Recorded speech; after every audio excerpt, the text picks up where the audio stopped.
So satellite is moving in Earth's equatorial plane, either in Earth's rotational direction or against it. We need to find the ratio of kinetic energy in both of the cases in the reference frame fixed to the Earth's surface. So with respect to Earth's surface, if the satellite and the Earth are rotating in the same sense, then the velocity of satellite will be little bit less. It will seem to be little bit less. And when the satellite and Earth are moving in opposite sense, then the satellite will appear to go faster. So of course kinetic energy in both the cases will be different because reference frame is on the Earth's surface. But in absolute terms, the kinetic energy is of course same because the radius is same of radius of orbit. So with respect to Earth, kinetic energy of the satellite is half m into v relative whole square. And v relative is v1 minus v2, where v1 is, let's say, satellite and v2 is Earth.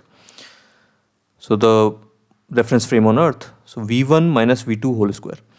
v1 I can write as omega 1 into r, and v2 will be omega 2 into r.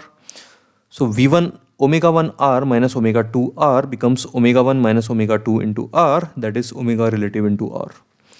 So that's how we got this. And as discussed, when they are flying in the same sense, then the omega relative will be omega satellite minus omega Earth. And when they are in the opposite sense, then the omega relative will be high and it will be omega satellite plus omega Earth.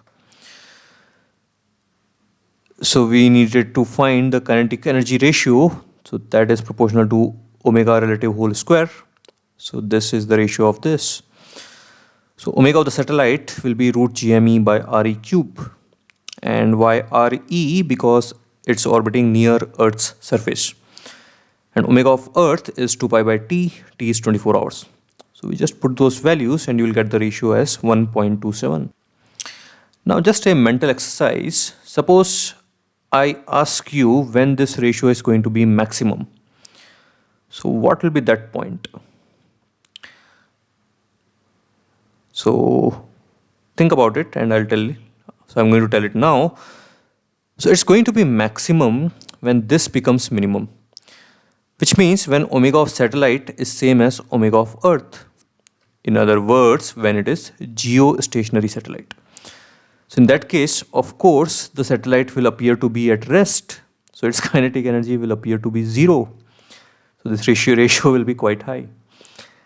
And after that, once it crosses so this is near the Earth's surface where you got the ratio 1.27.